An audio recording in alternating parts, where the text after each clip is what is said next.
नमस्कार मित्रांनो, मी सोमनाथ स्वागत करतोय तुमचं आपल्या सोम मराठी सपोर्ट या यूट्यूब चॅनलवरती। मित्रांनो, प्रधानमंत्री आवास योजनेअंतर्गत आपण जे काही व्हिडिओ बनवत आहोत त्यावरती कमेंट येत आहेत मित्रांनो। त्या कमेंटपैकी एक कमेंट घेऊन मित्रांनो मी व्हिडिओ हे बनवत आहे आणि त्यापैकी एक कमेंट मी घेत आहे मित्रांनो। त्या कमेंटमध्ये असं सांगण्यात आलेलं आहे की सर, मी प्रधानमंत्री आवास योजनेअंतर्गत माझं नाव घरकुल यादीमध्ये आलेलं आहे। पहिल्या हप्त्यासाठी मी ऑनलाईन चेक केलं आणि ऑनलाईन चेक केल्याच्या नंतर FTO जनरेट झालेला आहे, म्हणजेच FTO नंबर हा जनरेट झालेला आहे। सर्वात पहिले FTO म्हणजे पाहूयात मित्रांनो। FTO म्हणजे फंड ट्रान्सफर ऑर्डर, यालाच आपण FTO नंबर असे म्हणतो। FTO नंबर जनरेट झाल्याच्या नंतर मित्रांनो डायरेक्टली लाभार्थ्याच्या बँक अकाउंटमध्ये हे पैसे, हप्त्याचे पैसे ट्रान्सफर केले जातात। पण आपल्या ज्या ऑडियन्सनी एक कमेंट केलेली आहे, त्यांचा FTO नंबर जनरेट होऊन सुद्धा त्यांच्या बँकेमध्ये अजून पैसे जमा झालेले नाही आहेत। तर ते का झालेले नाही आहेत याच्यावरती आपण डिटेलमध्ये डीपमध्ये माहिती घेणार आहोत। लाईव्ह प्रूफ मी तुम्हाला दाखवणार आहे मित्रांनो। ते कसं चेक करायचं, तुमचा जर FTO नंबर जनरेट झाला असून सुद्धा तुमच्या बँकेमध्ये जर पैसे येत नसतील तर त्याचं रिझन, त्याचं स्टेटस आपल्याला चेक करता येतं। तुम्ही घर बसल्या तुमच्याजवळ असणाऱ्या स्मार्टफोनच्या मदतीने चेक करू शकता। याच व्हिडिओमध्ये मी तुम्हाला सांगणार आहे की ते कसं चेक करायचं आणि त्यामध्ये रिझनसुद्धा सांगितलं जातं मित्रांनो की तुमचा FTO नंबर जनरेट होऊन सुद्धा तुमच्या बँक खात्यामध्ये का बरं पैसे जमा झालेले नाही आहेत, त्याचं रिझन तुम्हाला तिथं दाखवलं जातं। तर सर्वात महत्त्वाचा हा व्हिडिओ होणार आहे मित्रांनो। भरपूर जणांना हे प्रॉब्लेम येऊ शकतात मित्रांनो, काही जणांना हे प्रॉब्लेम आलेले आहेत। त्यामुळे तुमच्यापर्यंत जर हा व्हिडिओ पोहोचला असेल तर तुम्ही तुमच्या मित्रांपर्यंत नक्कीच शेअर करा, जेणेकरून त्यांना जर प्रॉब्लेम आला असेल तर हा व्हिडिओ बघून त्या प्रॉब्लेमचं सोल्युशन ते करू शकतील। म्हणून म्हणतो मित्रांनो, तुम्ही तुमच्या मित्रांपर्यंत हा व्हिडिओ शेअर करायचा आहे।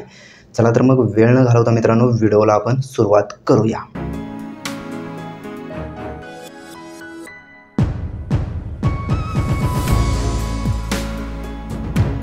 मित्रांनो, व्हिडिओला सुरुवात करत असताना सर्वात पहिलं तुम्हाला तुमच्याकडे तुमच्या घरकुलचा नंबर असणं गरजेचं आहे मित्रांनो। तुमच्याकडे जर घरकुल नंबर नसेल तर सर्वात पहिलं तो घरकुल नंबर कसा पाहायचा हे तुम्ही सर्वात पहिलं पाहून घ्या। सर्वात पहिलं आपल्याला व्हिडिओच्या डिस्क्रिप्शनमध्ये मित्रांनो लिंक दिली जाईल, त्या लिंकवरती क्लिक करून डायरेक्टली तुम्ही या पेजवरती येणार आहात। या पेजवरती आल्याच्यानंतर सिम्पली इथे क्लिक करायचं आहे। इथे क्लिक केल्याच्यानंतर मित्रांनो इथे आपल्याला सँक्शन फिल्टरमध्ये थोडीफार माहिती आहे, ती माहिती भरून घ्यायचं आहे। शकता ही सर्वात पहिलं माहिती भरून घ्या, ज्यामध्ये तुम्हाला तुमचा जिल्हा, तुमचा तालुका, तुमचं गाव आणि स्कीम नेममध्ये प्रधानमंत्री आवास योजना हे सिलेक्ट करून घेऊन हा कॅप्चा या बॉक्समध्ये राईट आन्सर लिहून सबमिट करून घ्यायचा आहे। सिम्पली सबमिट या ऑप्शनवरती क्लिक केल्याच्यानंतर मित्रांनो तुम्ही पाहू शकताय तुमच्या गावामध्ये ज्यांना ज्यांना घरकुल भेटलेलं आहे त्यांची लिस्ट इथे दाखवली जाईल। या लिस्टमध्ये मित्रांनो तुम्ही तुमचं नाव सर्च करून पाहायचं आहे अशा प्रकारे। तर यामध्ये तुमचं नाव भेटल्याच्यानंतर सिम्पली तुमच्या नावासमोर अशा प्रकारचा एक नंबर असतो मित्रांनो, तो नंबर तुम्हाला कॉपी करून घ्यायचा आहे। म्हणजेच तोच नंबर असतो मित्रांनो तुमच्या घरकुलचा नंबर। तर सिम्पली काय करायचं आहे, तर तुम्हाला तो नंबर अशा प्रकारे कॉपी करून घ्यायचा आहे। कॉपी केल्याच्यानंतर मित्रांनो इथं आल्याच्यानंतर मित्रांनो सिम्पली इथे स्टेक होल्डरचं एक ऑप्शन आहे, यावरती यायचं आहे, क्लिक करायचं आहे। यावरती क्लिक केल्याच्यानंतर इथे यायचं आहे आणि आपला नंबर टाकून घ्यायचा आहे। नंबर टाकल्याच्यानंतर हा कॅप्चा इथे टाकून घ्यायचा आहे मित्रांनो, मी टाकून घेतोय। टाकल्याच्यानंतर सिम्पली सबमिट करायचं आहे आणि सबमिट केल्याच्यानंतर मित्रांनो अशा प्रकारे खाली यायचं आहे आणि खाली आल्याच्यानंतर अशा प्रकारे खाली यायचं आणि खाली आल्याच्यानंतर मित्रांनो तुम्ही इथे पाहू शकता इथे तुम्हाला FTO नंबर हा भेटणार आहे। तर सिम्पली FTO नंबर आपल्याला इथून कॉपी करायचा आहे। तर सिम्पली कॉपी करतोय आणि कॉपी केल्याच्यानंतर मित्रांनो तुम्हाला परत होम पेजमध्ये येऊन इथे आवाज सॉफ्टचं जे ऑप्शन आहे यामध्ये FTO ट्रॅकिंगचा ऑप्शन दिलेला आहे, या ऑप्शनवरती क्लिक करायचं आहे। या ऑप्शनवरती क्लिक केल्याच्यानंतर तुम्ही इथे पाहू शकता FTO नंबर। तर सिम्पली इथे आपल्याला FTO नंबर टाकून घ्यायचा आहे कॉपी केलेला। तर FTO नंबर टाकलेला आहे। आता सिम्पली हा कॅप्चा या बॉक्समध्ये टाकून घ्यायचा आहे। तो कॅप्चा टाकल्याच्यानंतर मित्रांनो सिम्पली आपल्याला सबमिट या ऑप्शनवरती क्लिक करायचं आहे आणि सबमिट या ऑप्शनवरती क्लिक केल्याच्यानंतर मित्रांनो तुम्ही पाहू शकता तुमच्यासमोर अशा प्रकारचा इंटरफेस दिसेल।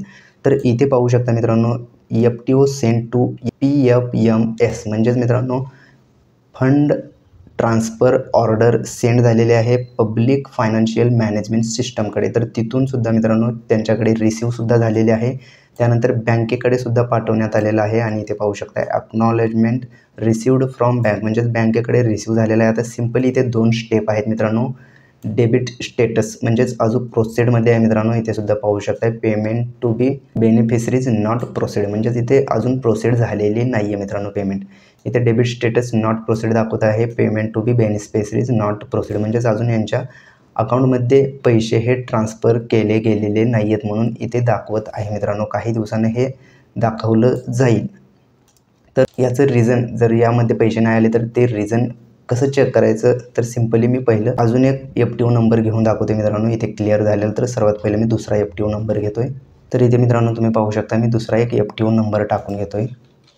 दुसरा FTO नंबर टाकून हा कॅप्चा या बॉक्समध्ये टाकून घेतोय. तर सिम्पली पाहू शकता दुसरा FTO टाकतोय. सबमिट या ऑप्शनवरती क्लिक केल्याच्यानंतर तुम्ही पाहू शकता यांचा FTO नंबर जो जनरेट झाला होता त्यांच्या बँकेमध्ये पैसे हे ट्रान्सफर झालेले आहेत, तो दुसरा FTO नंबर घेतलेला आहे त्यांच्या. तर मित्रांनो तुम्ही इथे पाहू शकताय सर्वांसमोर मित्रांनो पाहू शकता FTO send to PFMS right आहे, FTO received at PFMS right आहे, FTO send to bank right आहे, acknowledgement received from bank right आहे. त्यानंतर डेबिट स्टेटस सक्सेस म्हणजेच बँकेतून डेबिट झालेले आहेत.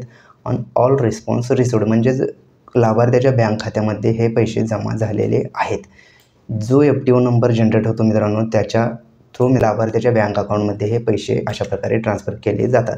जर तुमचा FTO जनरेट होऊन सुद्धा तुमच्या बँकेमध्ये पैसे येत नसतील तर सिम्पली इथे आल्याच्यानंतर असं चेक केल्याच्यानंतर अशा प्रकारे खाली यायचं आणि खाली आल्याच्यानंतर सिम्पली इथे FTO नंबर दाखवत आहे मित्रांनो.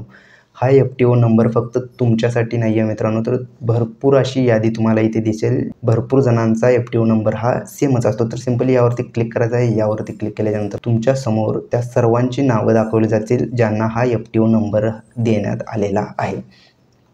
तर इथे पाहू शकता नावं दिलेले आहेत मित्रांनो. तुमच्या तालुक्यातील नावे हे दाखवले जातात मित्रांनो. तर यामध्ये तुमचं नाव शोधायचं आहे. तुमचं नाव शोधून अशा प्रकारे इकडे खाली लास्टला तुम्ही इथे पाहू शकता स्टेटसमध्ये ॲक्सेप्ट असेल तर तुम्हाला टेन्शन घेण्याची गरज नाही आहे. तर जर इथे रिजेक्शन रिझन जर पैसे जर जमा झाले नसतील तर तुमच्या नावापुढे इथे रिजेक्शन रिझन समोर कशामुळे तुमच्या बँकेमध्ये पैसे जमा नाही झाले त्याचं रिझन तुम्हाला इथे दाखवलं जाणार आहे. त्यामुळे मित्रांनो तुम्ही अशा प्रकारे घर बसल्या तुमच्याजवळ असणाऱ्या स्मार्टफोनच्या मदतीने तुमचा FTO नंबर जनरेट होऊन सुद्धा तुमच्या बँकेमध्ये जर पैसे येत नसतील तर तुम्ही अशा प्रकारे घर बसल्या तुमच्याजवळ असणाऱ्या स्मार्टफोनच्या मदतीने तुम्ही चेक करू शकता की तुमच्या बँकेमध्ये पैसे का जमा होत नाही आहेत. त्याचं रिझन तुम्ही पाहू शकता आणि त्या रिझनचं सोल्युशन क्विकमध्ये तुम्ही करू शकता. जेव्हा तुम्हाला रिझन माहिती होईल तुम्ही त्या रिझनचं सोल्युशन करू शकता. तर मित्रांनो स्मार्ट दुनिया आहात त्यामुळे तुमच्याजवळ स्मार्टफोन असेल तर तुम्ही योग्य प्रकारे तुमच्या स्मार्टफोनचा वापर करून घ्या मित्रांनो. अशा प्रकारे घर बसल्या तुम्ही तालुका लेवलला न जाता